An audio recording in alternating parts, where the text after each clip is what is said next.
पसीने वाली बहू। हाय रब्बा, अरे नास पीटी, पसीने बहा बहा के पूरे घर में पसीने की बाढ़ को बुलावा दिया है तूने। अरे तो मैं क्या करूं माँ जी, आप ही बताओ। अरे भगवान से गुहार लगाओ के उठा ले मुझे। ये कहानी है अक्षरा की, जिसे शादी के पहले से बहुत पसीना आता है, फिर चाहे वो गर्मी हो या बरसात हो या फिर ठंड हो, शादी तो जैसे तैसे हो जाती है। अक्षरा के पति रणवीर को ये बात पता नहीं होती कि अक्षरा को इतना ज्यादा पसीना आता है, और ना ही उसकी सास कौशल्या और ससुर ब्रिजमोहन को पता था। लेकिन वक्त के साथ साथ कुछ ही दिनों में अक्षरा के पसीने से सभी को काफी दिक्कत होने लगती है। तो चलिए होते हैं रूबरू इस पसीने वाली बहू से। बहू, अरे ओ अक्षरा बहू, कहाँ मर गई?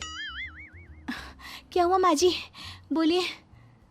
अक्षरा पसीने से लदी हुई थी और उससे बहुत ज्यादा गंदी बदबू आ रही थी, जिससे सभी अपने नाक पर हाथ रख लेते हैं। हाय रब्बा, इतनी गंदी बदबू तो गटर की भी नहीं आती है।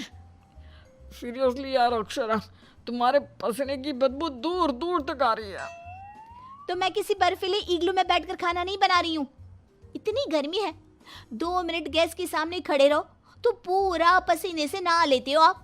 इतनी भयंकर गर्मी है, अगर इतनी प्रॉब्लम है तो लगा लो ना रसोई में भी एसी। हाँ हाँ लगा लेते हैं। वैसे भी तेरे मायके वालों ने हमें ट्रक भर के नोटों की गड्डी जो दी है, हैं? क्या बात करती है। मैं भी चूल्हा चौका कर चुकी हूँ, लेकिन इतना पसीना मुझे तो कभी नहीं आया। ऐसे ही एक दिन कौशल्या देखती है कि खाना बनाते समय अक्षरा के माथे का पसीना टपक कर कढ़ाई में गिर रहा है। हाय रब्बा, अरे करम जलियों की महारानी, ये देख, देखिए तेरे पसीने की टंकी का लीकेज बह के अब हमारे खाने में भी टपक रहा है। अब अपना खारा पानी तू नमक के तौर पर इस्तेमाल करेगी क्या हमारे खाने में? माँ जी, मैंने जानबूझकर नहीं किया है। और रही बात पसीने की टपकने की, तो इसी बहाने ये गट्टे की सब्जी ना और भी नमकीन और स्वादिष्ट हो जाएगी मेरे पसीने की मिलावट से। छी छी छी छी, मैं जा रही हूँ बाथरूम, क्योंकि मुझे तो तेरी बातों को सुनकर और ये खाना देखकर ही उल्टी आ रही है। आज तो कुछ नहीं पकाएगी। आज हम तीनों तुझे छोड़कर बसंत भोजनालय चले जाएंगे। तू अकेले ही चखते बैठ अपने पसीने से भरे हुए ये व्यंजन। अगले दिन जब रणवीर दफ्तर से घर आता है, तभी वो अपने कमरे में अक्षरा से कहता है, अक्षरा, कल बॉस की वाइफ का बर्थडे है, इसलिए उन्होंने हमें खास न्योता दिया है, तो तुम और मैं कल पार्टी में जाएंगे। मैं ब्लैक कोट पहनूंगा, तो तुम ब्लैक साड़ी पहन लो। ओके पति जी, और कोई आदेश? नहीं नहीं, आदेश नहीं, लेकिन एक रिक्वेस्ट है। वैसे तो पार्टी में एसी होगी, लेकिन फिर भी ना तुम पूरी परफ्यूम की बोतल को अपने ऊपर छिड़क के ही चलना। एक क्या, मैं तो कहता हूँ अब 5 चाय बोतल को छिड़क लो ना, क्योंकि अगर किसी ने तुम्हारे पसीने की बदबू को सूंघ लिया ना तो फालतू में सीन क्रिएट हो जाएगा वहां पर, ठीक है? मुंह टेढ़ा करके अक्षरा जवाब देती है, ठीक है, लगा लूंगी, खुश। अगले दिन पार्टी के लिए अक्षरा सच में 5 परफ्यूम की बोतल को अपने ऊपर छिड़क कर सच धज के रणवीर के साथ पार्टी में चली जाती है। पार्टी में एसी थी, इसलिए पहले के 15 से 20 मिनट तो कुछ भी नहीं हुआ, लेकिन उसके बाद से जो अक्षरा को पसीने छूटने शुरू हुए कि बस वो पसीने से भीग कर गीली होती ही जा रही थी, और उसकी बहुत गंदी बदबू भी आने लगी, जिसको सूंघकर पार्टी के गेस्ट आपस में बात करने लगे। अरे ये इतनी गंदी बदबू कहाँ से आ रही है? शायद किसी के जुराबों की गंदी बदबू है ये। जुराबे नहीं, मामला कुछ और ही है जनाब। इतनी बड़ी 5 स्टार पार्टी में पता नहीं कहाँ से घुस गया कोई गटर का कीड़ा। तभी रणवीर अक्षरा को धीरे से कहता है, तुम्हें कहो तो ना परफ्यूम, पाउडर और साबुन से 10 बार नहाना। लेकिन तुम्हें तो पता है ना कि मुझे पसीने छूटते ही हैं, चाहे कितना भी कुछ भी कर लूं। और उनकी ये बात बगल में खड़ी एक बूढ़ी औरत सुन लेती है और वो बवाल मचा देती है।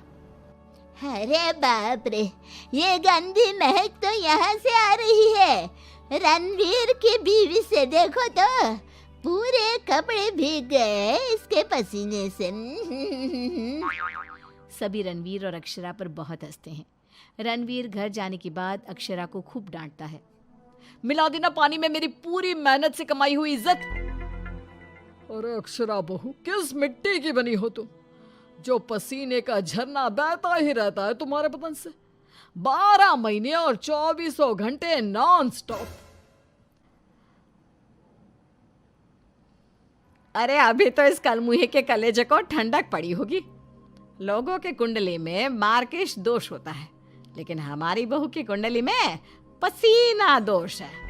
अक्षरा को अपने ससुराल वालों की बातें सुनकर बहुत बुरा लगता है, लेकिन फिर भी वो कुछ नहीं कहती और अपने पसीने बहने को अपनी गलती मानकर चुप रह जाती है। दिन बीतते जाते हैं, गर्मी का प्रकोप बढ़ते जाता है और अक्षरा के लिए गर्मी और भी बड़ी मुसीबत बन जाती है। उसे पसीने से पूरे हाथ, पांव, गले, चेहरे और बदन पर घमौरियां आ जाती है, जिसके कारण उसे खूब जलन महसूस होती है। बहुत जलन हो रही है। माँ जी ने एसी का रिमोट भी छुपा के रखा है, इसलिए ताकि मैं एसी ना लगाऊं और बिजली का बिल बच जाए। मम्मी जी, बहुत आग लग रही है। अक्षरा जाकर बाल्टी भर पानी अपने आप पर डाल देती है, तब जाके उसे थोड़ी सी राहत मिलती है। अक्षरा के पसीने से तंग आकर कौशल्या अब दिन रात घर में अगरबत्ती और अरोमा कैंडल जलाती। अच्छा हुआ जो रणवीर ने ये खुशबू वाली मोमबत्तियां ला कर दी, इनसे हर जगह अच्छी महक आ रही है। हाँ कौशल्या, बड़ी अच्छी सुगंध है, अगरबत्ती और मोमबत्ती दोनों की भी। लेकिन तभी वहां पर बाजार से सामान लाकर पसीने से लदी हुई अक्षरा आ जाती है और उसके पूरे बदन से बदबू आ रही थी और बाल तो पूरे पसीने से भीग गए थे और फर्श पर पसीने की बूंदें भी टपक रही थी और ये बदबू इतनी तेज होती है कि मोमबत्ती और अगरबत्ती की महक को फेल कर देती है। हाय रब्बा, आ गई करम जली। इसके बदन के पसीने ने तो इतनी महंगी सुगंध वाली मोमबत्ती और अगरबत्ती के खुशबू के दांत भी इकट्ठे कर दिए। बाहर इतनी भीषण गर्मी है मम्मी जी, ऐसा लग रहा है मानो हम किसी ओवन में बंद हो गए हो और केक की तरह बेक हो रहे हो। उफ। दिन ब दिन अक्षरा का पसीना दुश्वार कर देता है सबका जीना। कभी वो सोते समय पूरे बेड के साथ साथ साइड में रखे हुए रणवीर की इम्पोर्टेंट फाइल्स को अपने पसीने से भिगा देती, तो कभी वो गर्मी से अपने बालों में हुए जुओं को गलती से खाने में मिला देती। हाय रब्बा, आज तो हद ही हो गई, खाने में जुए। अक्षरा बस बहुत हुआ, अब और नहीं। अब तुम सीधा अपना बैग पैक करो और अपने मायके शिफ्ट हो जाओ। बिल्कुल सही कह रहा है रणवीर, हमें नहीं चाहिए ऐसी पसीने वाली बहू। अक्षरा रोने लगती है और कहती है, ठीक है मैं चली जाती हूँ, फिर कभी इस घर की दहलीज पार नहीं करूंगी, बाय।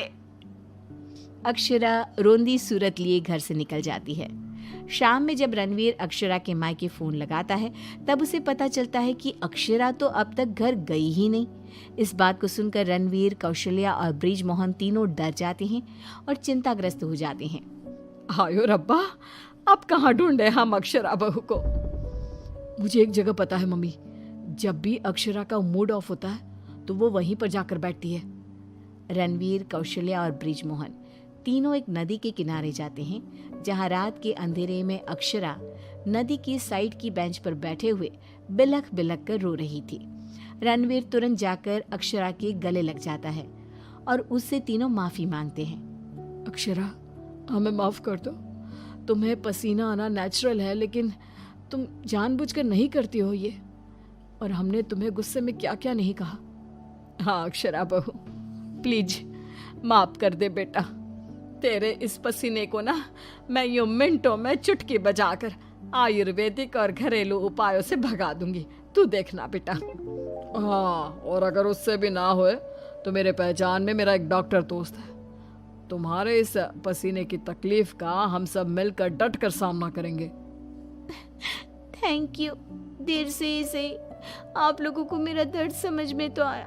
मैं बहुत लकी हूँ कि मुझे आप जैसे ससुराल वाले मिले। इस तरह ससुराल वाले आयुर्वेदिक उपायों से अक्षरा के पसीने की तकलीफ को मिटा देते हैं और अब उसे मामूली पसीना ही आता है और वो एक सुखी और चैन भरी जिंदगी बिताने लगती है।